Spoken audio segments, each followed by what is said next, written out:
Hi friends, আমাৰ এটা নতুন ভিডিঅ' লৈ আপোনালোকক আকৌ এবাৰ স্বাগতম জনাইছো।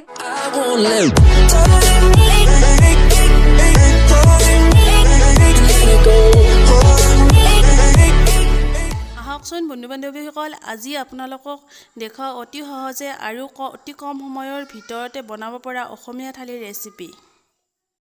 প্ৰথমতে গেছটো অন কৰি ল'ব, তাৰ পিছত গেছত কেৰাহীটো তুলি তাত অকণমান তেল দি ল'ব।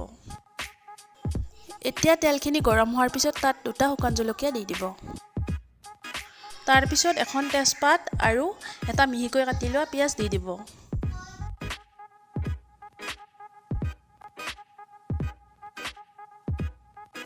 পিঁয়াজখিনি অকণমান ৰঙচুৱা হ'লে তাত অকণমান পাঁচফোৰণ দি দিব।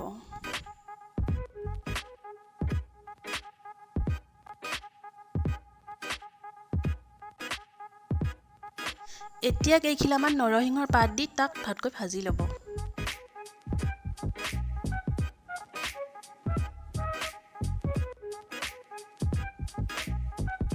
তাৰ পিছত ৰঙালাওখিনি কেৰাহীটোত বাকি দি তাক ভালকৈ ভাজি থাকিব।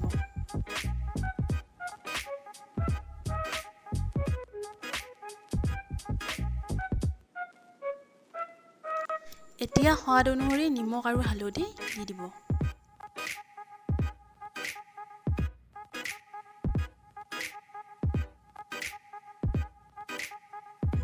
এতিয়া তাত এচামুচ জিৰাৰ গুড়ি দি দিব।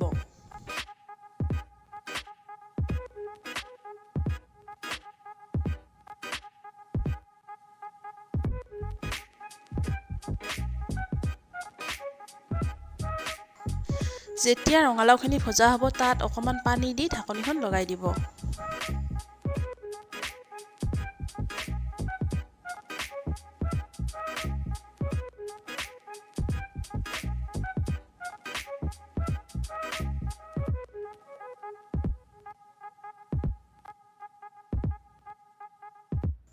যেতিয়া পানীখিনি শুকাই ৰঙালাওখিনি সিজি যাব তেতিয়া তাত অকণমান বিকাজী ভুজিয়া দি ৰঙালাওখিনি নমাই থৈ দিব।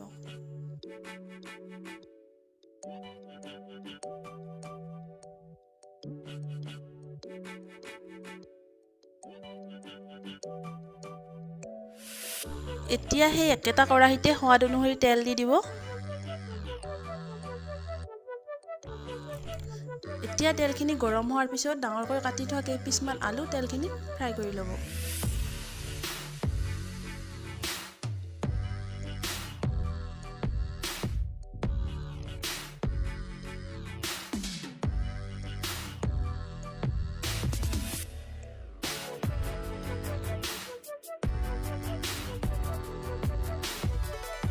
আলুখিনি ভালকৈ ফ্ৰাই হোৱাৰ পিছত বেলেগ এটা পাত্ৰত আলুখিনি নমাই থ'ব।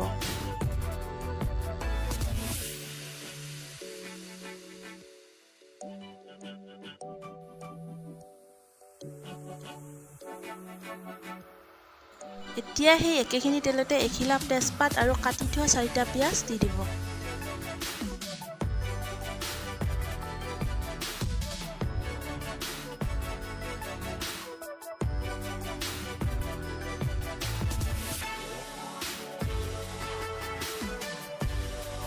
পিঁয়াজখিনি ভাজি ৰঙচুৱা হোৱাৰ পিছত তাত অকণমান চেনি দি দিব।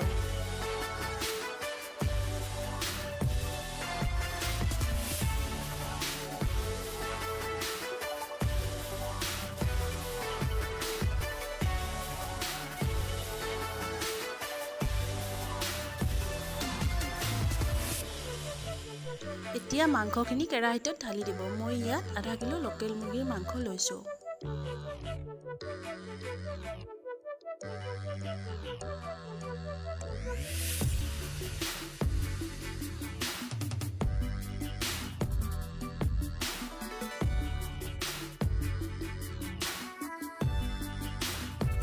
এতিয়া সোৱাদ অনুসৰি নিমখ দি মাংসখিনি লাহে লাহে ভাজি থাকিব।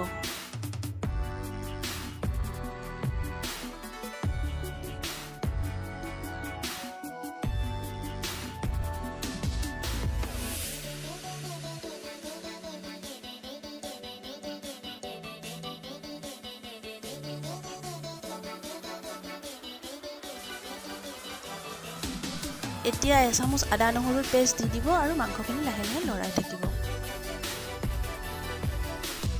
মাংসখিনি অকণমান ভজা হোৱাৰ পিছত সোৱাদ অনুসৰি হালধি আৰু জিৰাৰ গুড়ি দি দিব।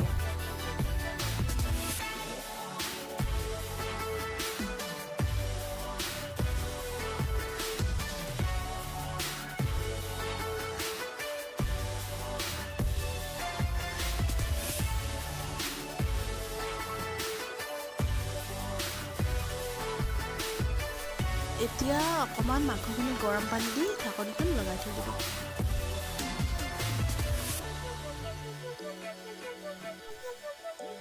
সেই একে সময়তে আমি এটা বাতিত এচামুচ চিকেন মছলা, এচামুচ ধনিয়া পাউডাৰ আৰু এচামুচ গৰম মছলা পানী দি গুলি ল'লোঁ।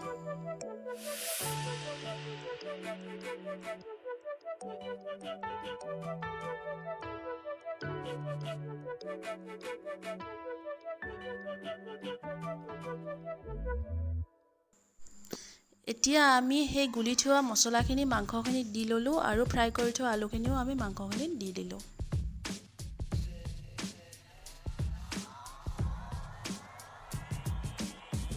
এতিয়া 10 মিনিটৰ কাৰণে ঢাকনিখন লগাই থ'ম।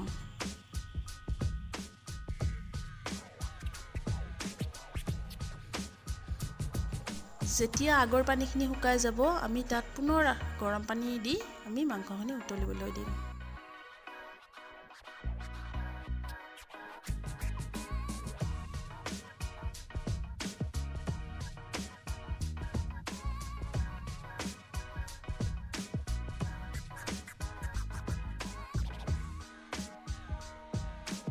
পোন্ধৰ মিনিট পিছত আমাৰ লোকেল মুৰ্গীৰ মাংস ৰেডি হৈ যাব। মই দাইলো বনাইছোঁ আৰু দাইলৰ ৰেচিপিটো যদিও সকলোৱে জানে, সেইকাৰণে মই ৰেচিপিটো নক'লোঁ।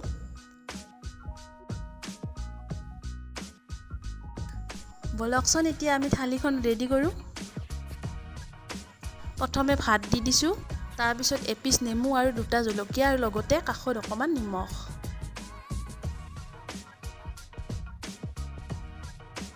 এতিয়া ৰঙালাওৰ চব্জিখিনি দি দিছোঁ কাষতে। এয়া লোকেল মুৰ্গীৰ মাংস,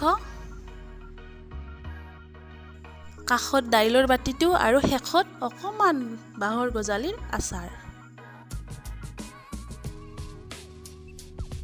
এতিয়া অতি সহজে বনাব পৰা থালি এখন ৰেডি হৈ গ'ল।